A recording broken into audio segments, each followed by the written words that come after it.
Fadal Ghandi atenase. Yeah, the sports update at the Bremo.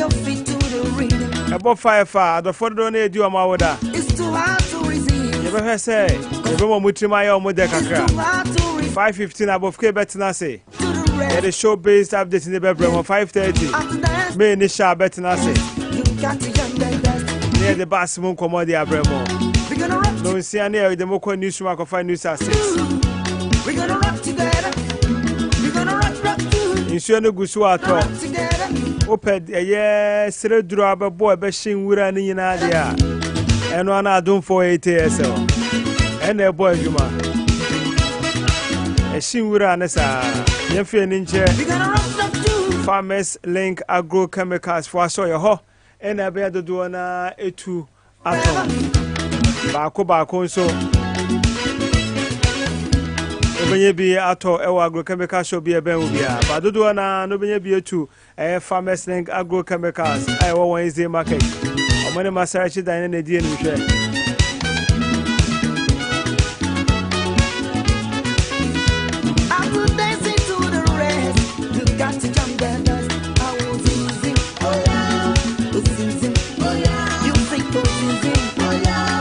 Three eco capsules I make come for at the amount so sissy na yo. It's to make you groove your mind. What you want, Make you rock your body. Coco and Eddie with any asanso Eddie a year with Yemudia. Who are now Yenu bomb cruza. Nina yo coco. A boom mocasa 7 cent cacao monumo. Mamadian so be 3 eco capsules nibiato. Come let's enjoy together. Mr. So Hona a year within any cacao. Oh, Hona would do told you true Musa. Mr. A bit more high and 50 or more true Muntem with the Abwa. Once or more coconut shall say PAP. Oh, to make Junior true Musa, Tiny true Musa, near the Adina, Ayokura. Mr. Drum up a bit to me Abwa. 3 eco capsules. Abedjaso, Mose Pharmacy go hobe Green Life Pharmacy go hobe Cap Herbal go hobe.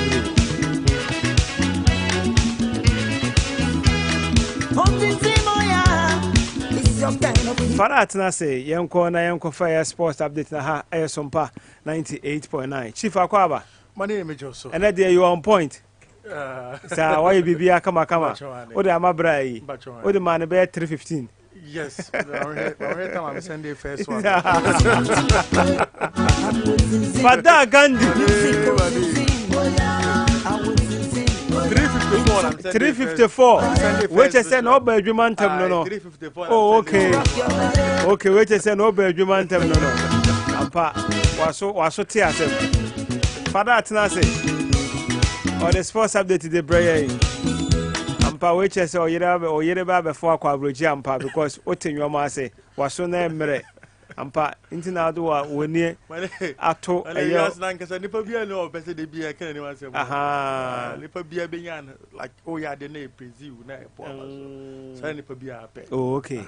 aha sometimes you nipa sit na we head there before yeah ne bon so esa na ma sit up ne hu se ne be ye no ampa wife do be kwa Abrochi ampa so ze wo twa abawa ha na say akaka kro be duru ho na oba be fawo last week top no Toma on about ni. Oh, okay, a nice stop. A nice stop. Well, Fadal, Money, young quay, na see the embryo ko. Me who say ba could be so discipline ba could be wo. Young ko. Okay. Well, Sompa 98.9 FM so any Emerson is yetrasna and now bray at the Sompa sports update and so etimi at the abroad na and some dona and na yabwa no and now bray or song for Fadal Ghandi to pay Mapele Danny Jordan matnase and now bray at the abroad na sada kesiano eko adiama jumako Danny nanom omo and kromi mu ma metnase at the Sompa sports update etimi at the Betway aviator promo no eguso a ekoson na First Vision Enterprise and so etwetwa na mizo for and so e ho no mina adaruma na matrase and na yumbrey at the Sompa sports update and so etimi at the abroad na yebesi form na ya show someone say at the amodia na ya shase and so no the Afri Mediama Football Club and so akache na Mediama team and Ghana Premier League no omutimi je edisi omo and so na enanbe no ya dia Sompa sports update abo enso eremu akwakofa ediaba nina and it's each player of the Mediama Boboko no 5,000 Ghana cedi and nisika na chese eneno Mediama team no edi Emma players no kokoban so omo bo omo modern a team at Ghana Premier League no edisi national not just the likes of Kwesi Donsu and have Vincent Atenganum ne guys na kanina non ayadia udweni enso HMU padia 5,000 Ghana cedi and nisika ene no not just omonsa enso etimi aka na feniama so atimato din ediama Mediama Football Club and enso any dia efruo eba erunko woni bi edawo on Sompa 98.9 FM so na yefri Mediama Football Club and so akache na fe ye Remo now yeah the update from the camp of Black Stars of Ghana and so Atimi Remo they are down now and then on next coach Chris Houghton Abba Bontin Abba Be Kasani Nano and for Abrantia yeah friend Hafiz Uta Konkoni ono and the only local player Akunyana Bang at the Amana Remo out the camp of Black Stars of Ghana now Anwa and Nano and a team no Eshasia omu prepare Anwa omu a massive training and no omutimi atwa so no and a papa friend Chris Houghton at ababetu dwase osha branch friend Hafiz Konkonia a branch no oye matured utim sampa nimfie no na wohwe adwene ekutana oye fully matured say Black Stars of Ghana obetima ball na fe niam so no atimi akoye di amano entino a lot of praises and a papa yeah friend Chris Houghton the ama Hafiz Konkoni and a man for cry Katase Hafiz Kwanon on shared any team no any training and no team no a massive training no on any private training by ni nature a coach Chris Houghton I will say player no a player bia obetuma na fenia also no atmato din Adama the Black Stars of Ghana enti bechem United player Hafiz Konkoni 14 goals and this season or baggy yeah Adama Bobokwa yeah friend bechem United welcome our Black Stars of Ghana coach Chris Houghton and so etimi abo na baso our honoman and so any dia efriwo eba erun komoni bi dan wa na yento so our brand friend Joseph Pencil and so akachi na brante a player the Black Stars of Ghana na Joseph Pencil ababonten ababe kasani na no for game yankopon aduma on the 18th the Black Stars of Ghana against Madagascar and so honoman and a dear man for Eka and it's the ocean place here amababe uremu the camp of Black Stars of Ghana and Shepadia na niaman sedan koye sense individually no a place no omo good but as a team no anhwana anseda ankoye kra eno ena apprentice ya fen Joseph Pencil the ababontin aba be kasa de okay na and say the Black Stars of Ghana team no enyesen Odum eko akwa mu na fe individual play and omoko akobo nemomu eye team play and Ghana eko akobo se be ya niam so no ebetima to din e da main it's all about win and afe winning mentality and no any their Black Stars boys no e dia to mutim ehwe animu and se niam so no ebetima to din e di amain no and their brantia ya friend Joseph Pencil and so e dia to dwa out the camp of Black Stars of Ghana I don't come any be and so me the Adan war on Sompa 98.9 FM so na yento so a one-time continental club mastered glorious across the folk team no and so akachi na oba be uraman na se players makunum by 5 players and na end no would woni chim across the folk team no akachi padia antwa next season yen hu omo and so Accra House of Folk team no na end no Sompa Camp News eremo ekodin koba and so Eddie Efriho now the attorney say a brand feno obin next Kwajo Obin Junior and Shapadian next season House of Folk team no and a brand no and so Antiman Twaso now I feel a marketing no and also Omunkomodino and Timmy and Remo and Samson and a brand FN Isaac Mensah honest no air striker and the Accra of Folk no also Padia and Sha not just Isaac Mensah and so next season one Timmy Twaso and Bejuma and Fama Bobokwa ya friend Accra House of Folk na Caleb Amankwa ono no nsen and so no abobo aba say Caleb Amankwa so no eka players ansha na say following season no ombebu omo marketem di afri boboku a ya fen Accra House of Folk ni say a lot of clubs and bidom ewo amanoni na no atwamuti say Caleb Amankwa no omo pe no amana ba bebo ejuma di amomo no and so any dia efri the camp of Accra House of Folk akache eba irun komoni bi the airtime war na the 21-year-old Brent Feno Yasan Ochin ono so ne din enso eka wo bi anhwa na chese Yasan Ochin ono so entman to asamba ejuma amfama bobokwa ye fen Accra House of Folk na Prince Damien enso a long move ebetimi akọ edama Brent na obetimi akọ loan from bobokwa ye fen Accra House of Folk na chese no ene dia free House of Folk timidumo eba irun komoni bi enso etimi di adan wo on Sompa 98.9 FM so Sompa Sports Update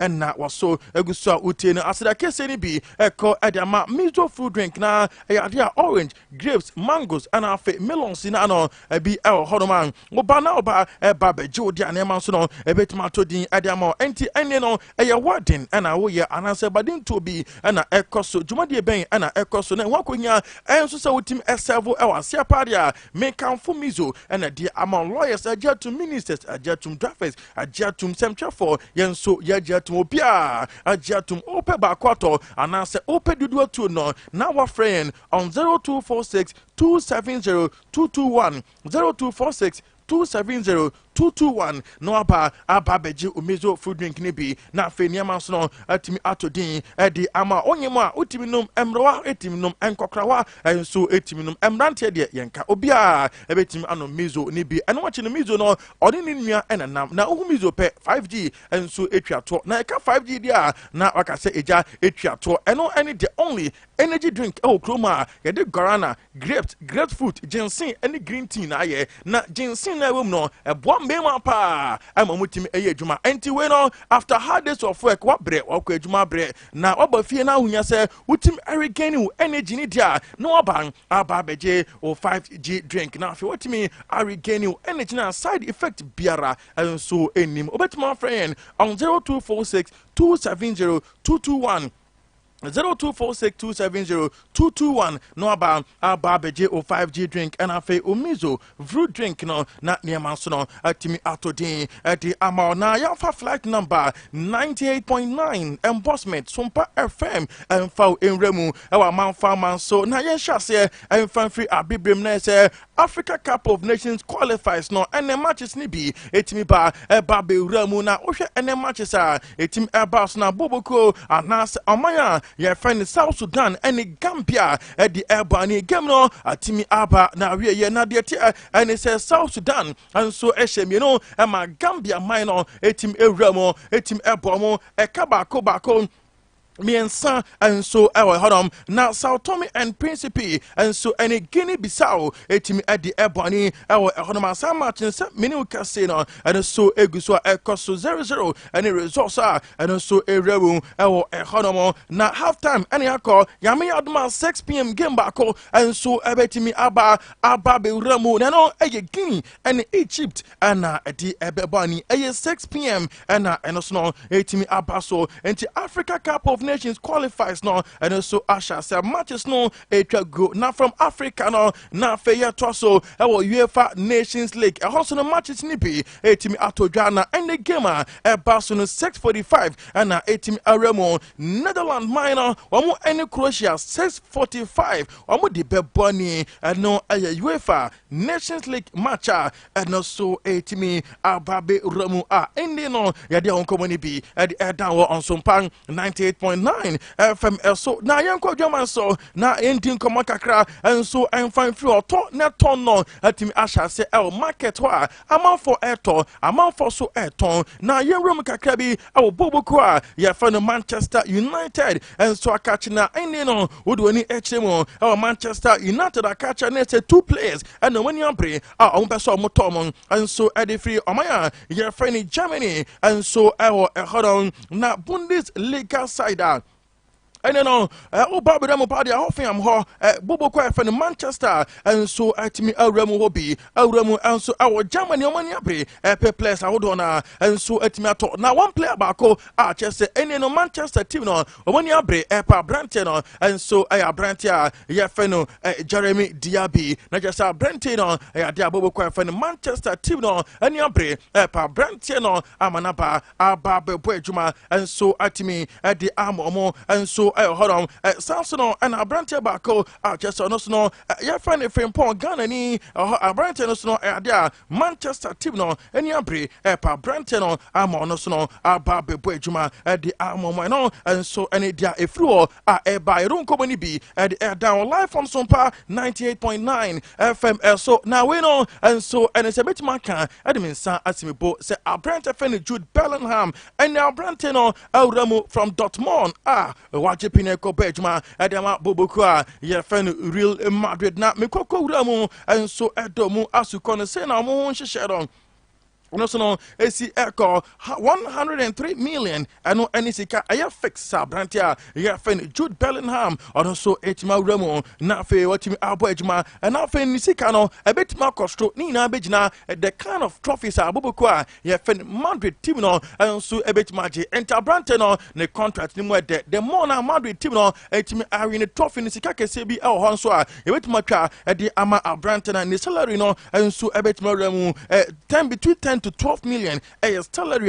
Branton and so ebetimi agenina ne say after say or passing medicals na bibia atodin adamano no na chesika pudro Branton fen Jude Bellingham ebetimi age and so and no na chese no and dia fra Branton akachi by run company bi and so etimi di adan wo na odwani so no echiremu e wo Leo Messi Camp Nou Mafia Cochitin El Poga and so akachi Branton rebo and so e wo chese US of A and so Kopejma and so Adiama Inter Miami and so no and a coach and so Adiama Argentina minor Papa FN Lionel Scolani and so then somehow do Ababe Tuja or so share Papa FN Leo Messi or just Odamu and so US of A Aqua Kopejma Hodamana or Chemo Padias Branton or bet me up on the home na face no or Beboa na fe what US or Niaman Swatmato Dina fe US leg no at Maba picture and so etimi akostro and to join show on Facebook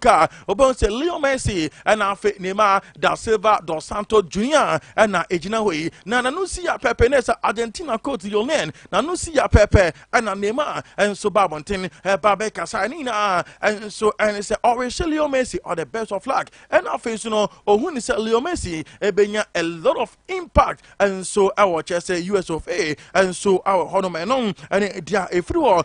by Runko Money being and so etime the now still Sompa 98.9 FM and that was so egusua otene Sompa a sports update and na egusua at the several and so etime at the Atawa now Branton Feno Romelu Lukaku Bolenge Benema and you know Lukaku so the report no bobo at the by say Al Itifak just a bobo kui and so our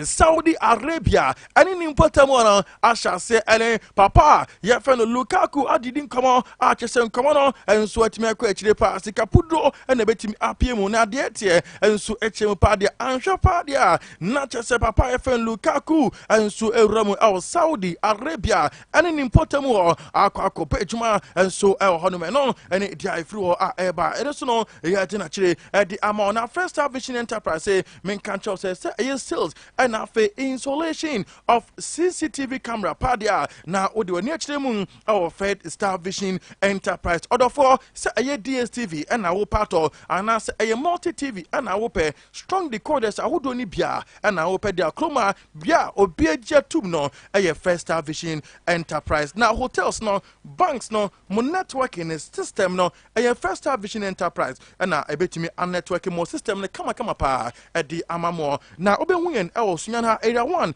and na yawo yeni jewa apia and na edi enhwe oko bebi aye no fie na etwato ansana wadu Jubilee Park and as Victoria Park rather bebi aye na no onsa na pa ye tubo fruit bi ye chibo fruit na bebi ye chibo fruit na First Salvation Enterprise anim ho na he na omo chibo fruit no wo de odu akọ na afa yam na de man so no entimi ento din emfa ema obetima friend on 0243 007120 0243 007120 and I say 020 9827 25777 02098 25777 na fe First Salvation Enterprise ajo so nya boa amane man so na timato din e di amana eno chire betwe aviator promo no eno so eguso ekoso na for 100 Ghana uramu na fe instantly win 10,000 Ghana cedi na fe nya man so no entimi ento din emfama UEFA Nations League no matches ni bi etimi aba so sanso no na AFCON qualifiers no matches ni bi aba so Ghana kra enso ebebo enti we no download the Betway app no ewo phone so na fe kowuramu na uramu a matches ahodo ayebo na fe de ebebo ni na no wo ho akonya se ultimate preview matches no na fe o head teams no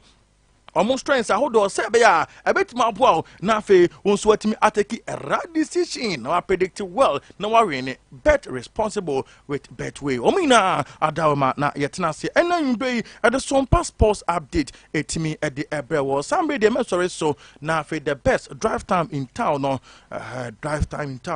and so atimi atwa so ade amao anti Mane to us with above K na the Masatima to din. And once again, a dino, a Fadal Ghandi to pay my Pele Danny Jordan Macron.